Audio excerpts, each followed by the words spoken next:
Hello students, class 11 में आप लोगों का स्वागत है। आज हम क्लास 11 में मेजरमेंट ऑफ एंगल्स को पढ़ने जा रहे हैं।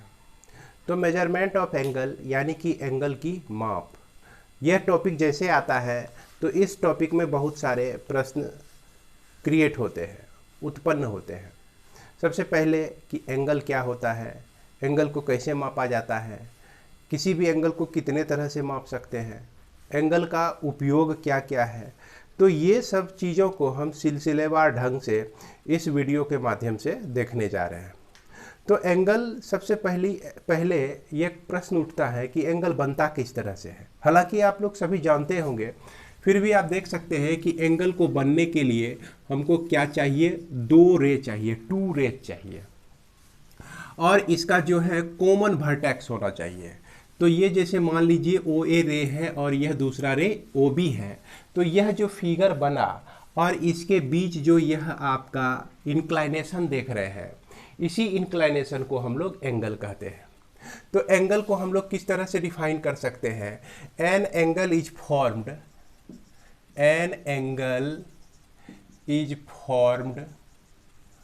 Bye two rays having common vertex vertex कहने का मतलब ओरिजिन भी इसको कहिए। अब क्या होता है कि the rays are called side of angle. Rays जो है वो क्या हो कहलाते हैं, आपका साइड ऑफ एंगल कहलाता है। अब यह भी आपका एक साइड हो गया और यह भी एक आपका साइड हो गया, ओ बी भी साइड, ओ ए भी साइड। लेकिन यहाँ पर थोड़ा सा इसके नाम में अंतर करते हैं कि इसको हम लोग इनिशियल साइड कहेंगे, इनिशियल साइड मान कहते हैं, और इसको हम लोग टर्मिनल साइड कहते हैं। तो इनिशियल साइड और टर्मिनल साइड, किसी भी एंगल का फॉर्मेशन जो होता है ये किस तरह से होता है कि इनिशियल लाइन से टर्मिनल लाइन को मूव कराते हैं, टर्मिनल लाइन को फ्रॉम इनिशियल लाइन से मूव कराते हैं, और जो भी इंक्लाइनेशन यहाँ पे हमको मिलता है यह जो होता है आपका एंगल होता है। इसके बाद जब एंगल को हम जान गए तो इसको मापेंगे कैसे, ये प्रश्न आता है। तो चलिए हम लोग जानते हैं कि मेजर ऑफ एन एंगल क्या होता है। Measure of the angle, measure of the angle में हम लोग इस तरह से इसको डिफाइन कर सकते हैं कि the amount of rotation of terminal side from the initial side is known to be measure of the angle। अब क्या होता है कि ये आपका एक इनिशियल साइड हो गया, और इस इनिशियल साइड से हम क्या किए, रोटेट करवाएं, किसको, टर्मिनल साइड को। टर्मिनल साइड जिस अमाउंट से रोटेट होता है उसको ही हम लोग मेजर ऑफ एंगल कहते हैं।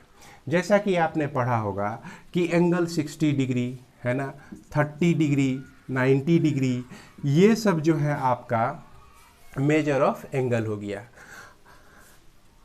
इसके बाद हम लोग यह देख रहे हैं कि बहुत पहले से ही हम लोग यूज करते आ रहे हैं डिग्री को, कि कोई भी एंगल है तो उसको ऑटोमेटिक है हम किस में बोलेंगे, डिग्री में बोलेंगे। अगर मान लीजिए कि आपको आलू लेना है तो आप कहेंगे 1 केजी आलू, 2 केजी आलू, 3 केजी आलू। यानी कि आलू को मापने के लिए जो यूनिट है वो आपका क्या है, किलोग्राम है। उसी तरह से इस एंगल को मापने का 2 यूनिट है। वो 2 यूनिट कौन कौन से हैं आज हम इसको भी देखते हैं, जिसके लिए हम लोग पढ़ते हैं सिस्टम ऑफ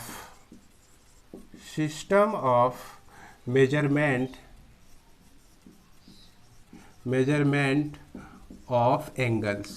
एंगल्स के मेजरमेंट के लिए कौन कौन सा सिस्टम है। तो इसके लिए दो सिस्टम है आपका। एक को हम लोग कहते हैं सेक्साजेसिमल सिस्टम, जिसका दूसरा नाम आपका होता है डिग्री सिस्टम। डिग्री सिस्टम भी कहते हैं। और दूसरा जो होता है आपका, दूसरा होता है आपका सर्कुलर सिस्टम। सर्कुलर सिस्टम होता है ना, जिसको हम लोग रेडियन मेजर भी कहते हैं। जिसको हम लोग रेडियन मेजर भी कहते हैं। रेडियन मेजर भी कहते हैं। अब हम लोग यहाँ बारी बारी से जाने कि सेक्साजेसिमल सिस्टम में हम लोग किसी एंगल को किस तरह से मापते हैं और सर्कुलर सिस्टम में किसी भी एंगल को किस तरह से मापते हैं। आप लोग यह जानते ही होंगे कि यह डिग्री मेजर में हम लोग किस तरह से किसी भी एंगल को मेजर करते हैं। डिग्री मेजर में आपको पता है कि एक कंप्लीट एंगल का मेजरमेंट कितना होता है, 360 डिग्री होता है। अगर यहाँ से यहाँ तक एंगल हम बना दें 360 डिग्री होता है, और 360 डिग्री को हम 360 पार्ट्स में डिवाइड कर दिए तो क्या बच गया, 1 डिग्री का पार्ट्स बच जाता है। तो इस तरह से उसको हम लोग क्या कहते हैं, 1 डिग्री कहते हैं। तो आइए इसको हम लोग साफ करते हैं, तब तक आप इसको लिख लें। लिखने के बाद हम लोग बारी बारी से इसका डेफिनेशन देखेंगे। तो आइए अब हम लोग देखते हैं डिग्री मेजर अर्थात डिग्री सिस्टम में हम लोग किस तरह से एंगल को मेजर करते हैं, और रेडियन सिस्टम यानी कि रेडियन मेजर में हम लोग एंगल को किस तरह से मेजर करते हैं। इसमें डिग्री मेजर में क्या होता है कि द अमाउंट, इसको डिफाइन कर सकते हैं, the amount of 1/360th part of complete rotation, part of complete rotation of a circle is called 1 degree। 1 degree कहलाता है, यानी कि एक कंप्लीट रोटेशन का 1/36 पार्ट है ना, एक into complete rotation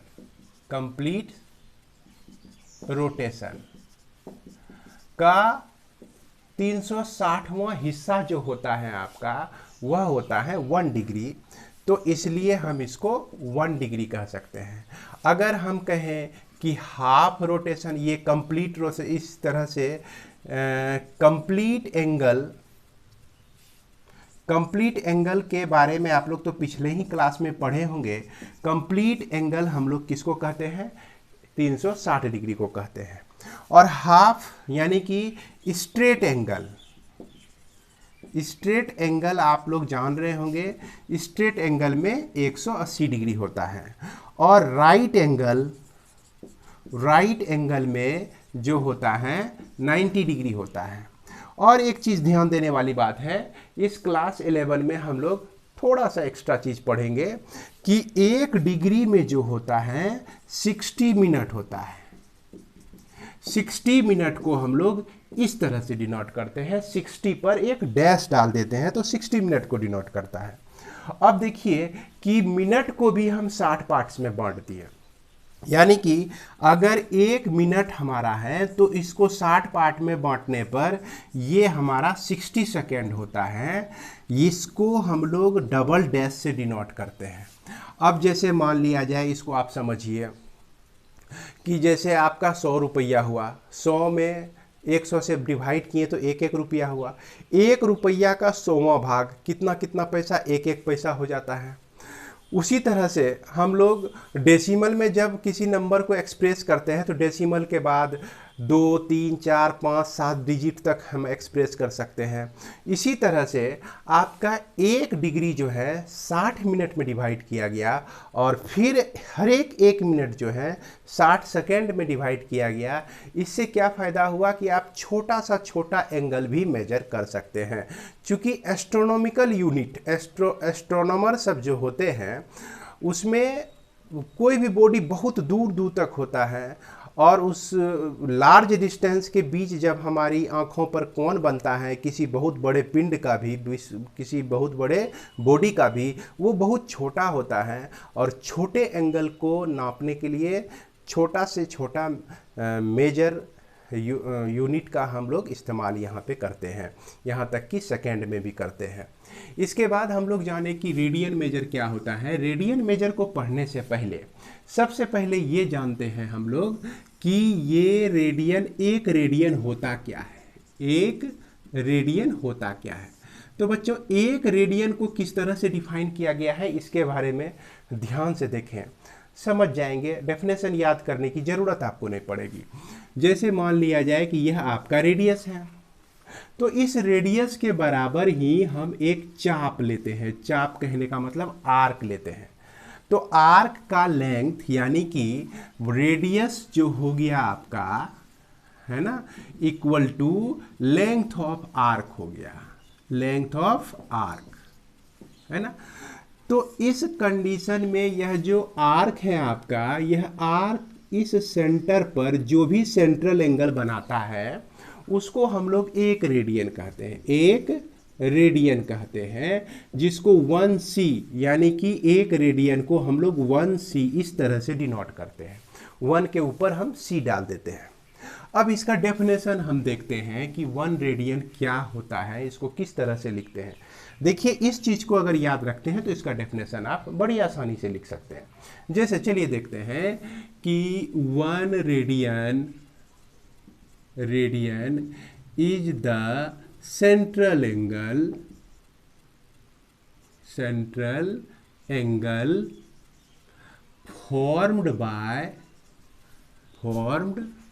bye an arc द्वारा बनाया जाता है, whose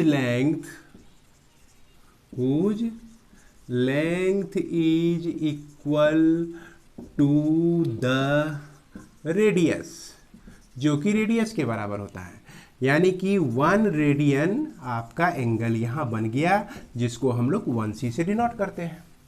अब यहाँ पर थोड़ा सा आप लोग को सोचने के लिए बोलते हैं कि मान लीजिए कि यह जो आपका एंगल एक सर्कल है, सर्कल में हमने एक डायमीटर के थ्रू एक एंगल लाइन ड्रॉ किया, डायमीटर ड्रॉ किया। तो इस पर जो है आप जान ही रहे हैं, बहुत पहले से जानते हुए आ रहे हैं, 180 डिग्री का एंगल बनता है। तो कितना रेडियन का एंगल बनता है इस पर विचार करें। तो यह जो है एक आर आ जाएगा, यहाँ से लेकर यहाँ तक एक आर ले लेगा, फिर इसमें दूसरा आर भी इंक्लूड हो जाएगा, फिर इसमें तीसरा आर भी इंक्लूड हो जाएगा। यानी कि यह जो है आपका एक रेडियन 3 रेडियन यहाँ तक बनेगा आपका।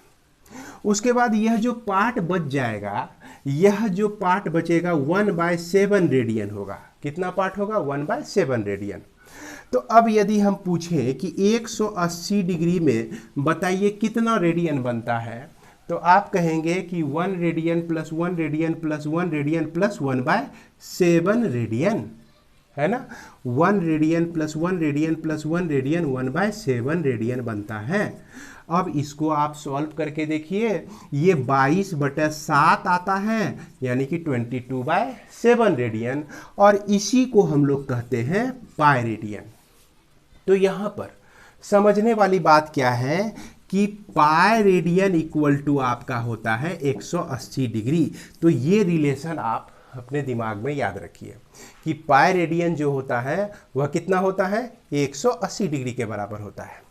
इसके बाद हम लोग आगे बढ़ते हैं, इसको आप लोग अपनी कॉपी में लिख लीजिए।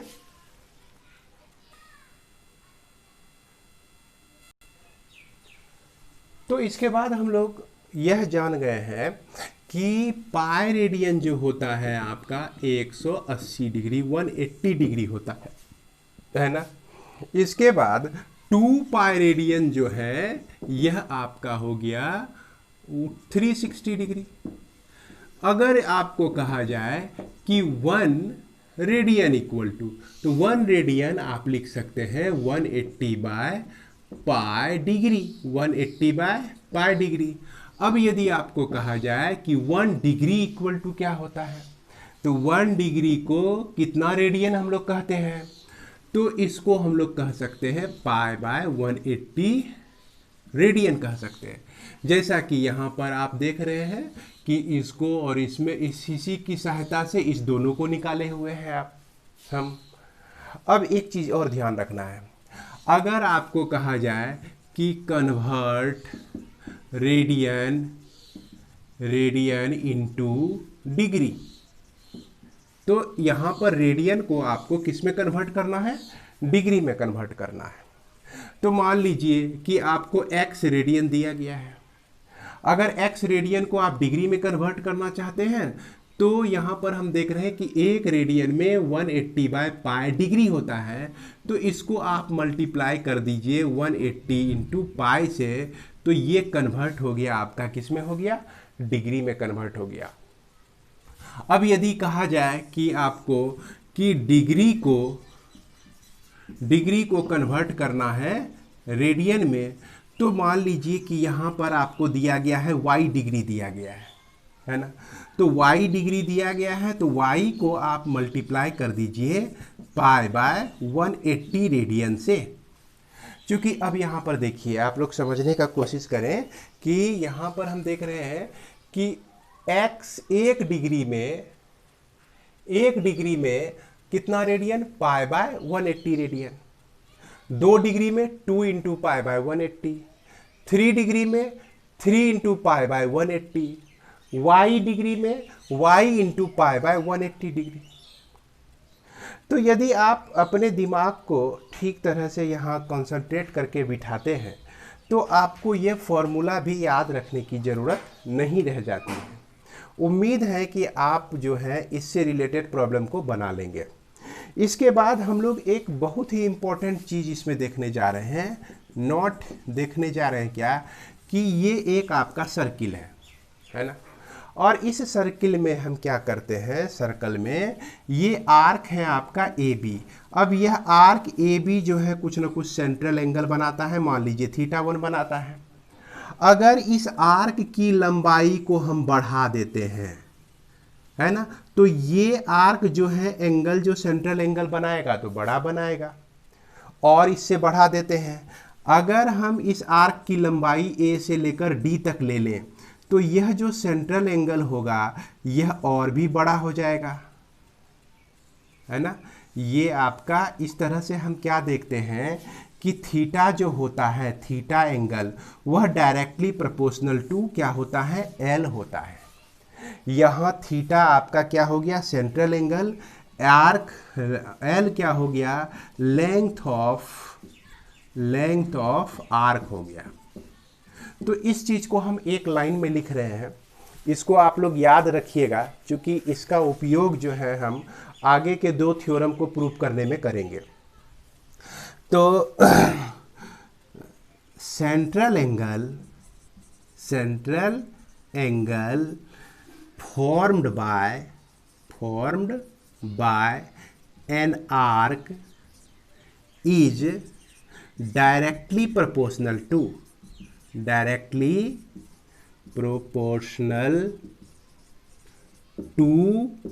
the arc by which the angle formed, जिसकी सहायता से, मतलब कि वैसे ही आर के डायरेक्टली प्रोपोर्शनल होता है जिससे वह एंगल बनता है। तो उम्मीद है कि डायरेक्टली प्रोपोर्शनल तो आप समझ रहे होंगे, क्योंकि यह जो है क्लास 8 का है। क्लास 8 में आप डायरेक्टली प्रोपोर्शनल और इन्वर्सली प्रोपोर्शनल को पढ़े होंगे। अगर आपको समझने में दिक्कत होती है डायरेक्टली प्रोपोर्शनल या इन्वर्सली प्रोपोर्शनल, तो एक बार क्लास 8 की बुक को उल्टा के देख लीजिए, या तो आप कमेंट बॉक्स में कहिए। इसके लिए मैं अलग से एक वीडियो बना के आपको डायरेक्टली प्रोपोर्शनल और इन्वर्सली प्रोपोर्शनल को ठीक तरह से समझा सकता हूँ। तो चलिए बच्चों, आप लोग इसको लिख लीजिए। इसके बाद हम लोग कुछ इम्पोर्टेंट थ्योरम भी इसमें पढ़ेंगे। तो चलिए अब हम लोग देखते हैं थ्योरम इसमें पहला थ्योरम है इसमें कि a radian is a constant angle. Constant angle.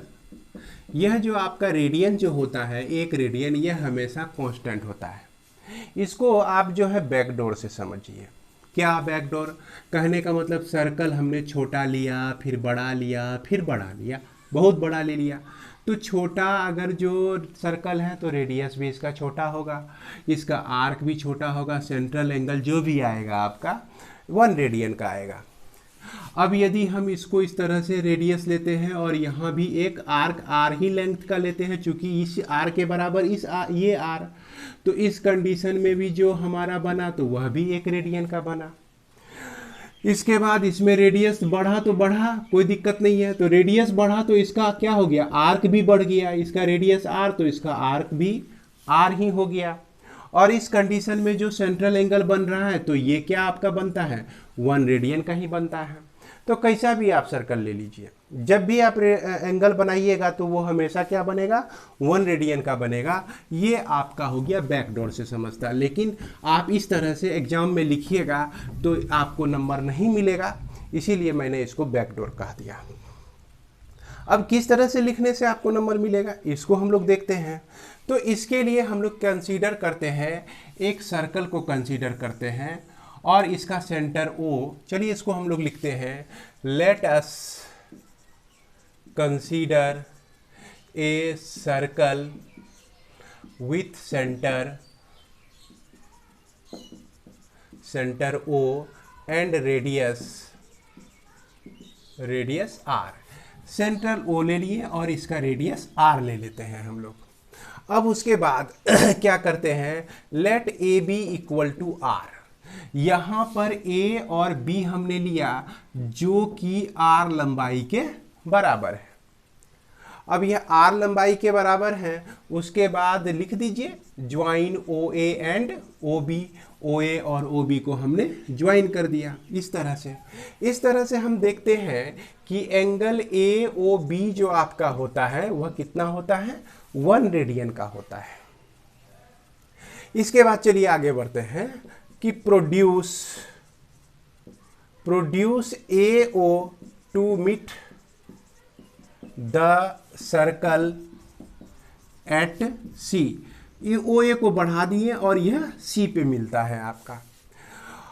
तो निश्चित रूप से आप देख सकते हैं कि यह जो एंगल है आपका, यह एंगल क्या है, यह 2 राइट एंगल के बराबर है। कहने का मतलब कि यह 180 डिग्री के बराबर है। तो इसको हम लिख सकते हैं कि angle AOC equal to 2 into right angle, जिसको हम लोग 180 डिग्री भी कह सकते हैं, 2 राइट एंगल को, यानी कि यह जो आपका स्ट्रेट एंगल कहलाता है बाय डेफिनेशन। इसके बाद हम लोग देखते हैं क्या कि हम जान रहे हैं कि अभी तुरंत आपको नोट में हमने बताया कि we know that angle at the centre of circle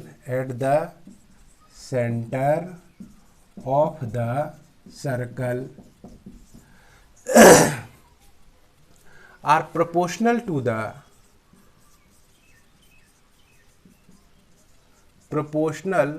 to the lengths of an arc, lengths of the arc subtending them,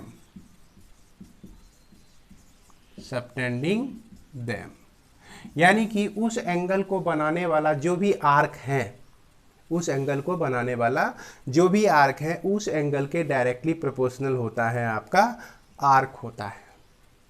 तो इस आधार पर हम कहाँ पर पहुँचते हैं, हम लिख सकते हैं कि angle AOB bye angle AOC, AOB किस आर्क से बनता है, AB आर्क से, और यह AOC जो है AC आर्क से बनता है। क्लास 9 में आपने पढ़ा होगा कि आर्क को हम लोग किस तरह से डिनोट करते हैं, AB लिखें और इसके ऊपर इस तरह से कर्व लाइन डाल दिए।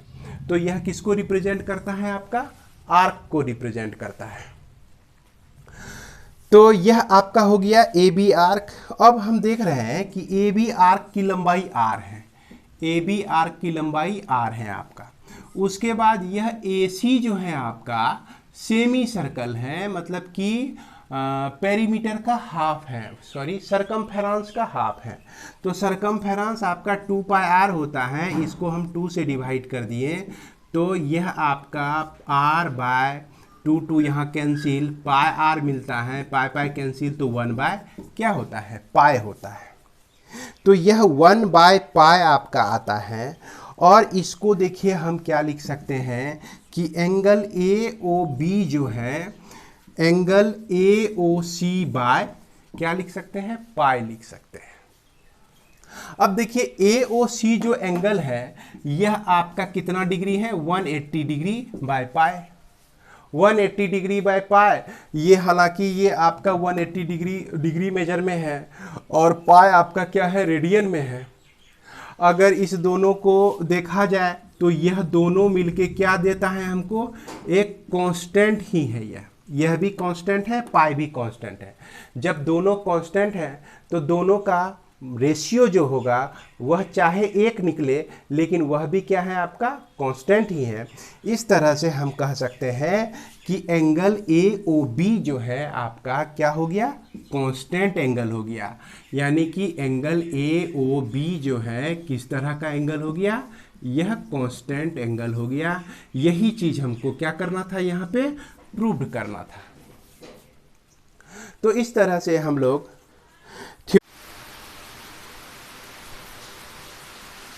तो आइए बच्चों अब हम लोग देखते हैं थ्योरम नंबर 2 को देखते हैं। थ्योरम नंबर 2 में जैसा कि स्टेटमेंट आप देख रहे हैं, यह कहा गया कि in a circle of a radius r if an arc of length l subtend an angle theta at the centre then theta equal to l by r। तो यह जो है बहुत इम्पोर्टेंट रिजल्ट है। इस रिजल्ट को हमें याद रखना बहुत ज़रूरी हो जाता है। तो चलिए याद रखने के साथ साथ आज हम लोग इसका प्रूफ भी देख लेते हैं। तो ये आपका एक सर्कल हमने ड्रॉ किया, इस सर्कल का सेंटर O है, इसमें कोई पॉइंट जो है आप A से B तक लीजिए जो कि सेंट्रल एंगल थीटा बनाता हो। क्या एंगल बनाता हो, थीटा बनाता हो। और इसका रेडियस हम R लिए हुए हैं। अब क्या करते हैं कि इस R रेडियस के बराबर एक आर्क हम यहाँ पर लेते हैं जो कि होता है आपका AC होता है। तो निश्चित रूप से यह जो एंगल होगा आपका 1 रेडियन हो जाएगा। तो चलिए अब इसको हम लिखते हैं। क्या क्या लिखेंगे कि let us consider a circle with centre O and radius R। इसके बाद ये R रेडियस का आपका सर्कल हो गया। इसके बाद हम लोग क्या करते हैं कि एंड यह भी हम लोग माने हुआ है angle A O B equal to theta radian लिए हुए हैं। और यह ए बी जो है आपका जो कि L के बराबर है, इस ए बी को हमने क्या मान लिया है, L के बराबर है। तो ये दोनों हम लोग नोट कर लेते हैं। अब इसके साथ हम क्या किए कि ए सी जो आर्क लेते हैं जिसकी लंबाई क्या है, R है। तो चलिए इसको भी लिखते हैं कि let us consider A C arc equal to R, जो कि R के बराबर है, and angle A O C equal to क्या हो जाएगा आपका 1 रेडियन हो जाएगा। अब देखिए ये दोनों को अगर डिवाइड कर दें हम लोग, एंगल ए ओ बी को डिवाइड कर दें एंगल ए ओ सी से, तो इससे मिलता है आर्क आपका ए बी और इससे मिलता है आर्क आपका ए सी। इसको आप किस रूल से लिख सकते हैं, रूल तो इसका बहुत लंबा है। The central angle is directly proportional to the length of arc subtend that particular angle, that angle जिस एंगल को जो बनाता है उस आर्क की लंबाई जो होती है वह सेंट्रल एंगल के डायरेक्टली प्रोपोर्शनल होता है। तो इसको शॉर्ट में हम लोग इस तरह से भी लिख सकते हैं कि सिंस लेंथ ऑफ आर्क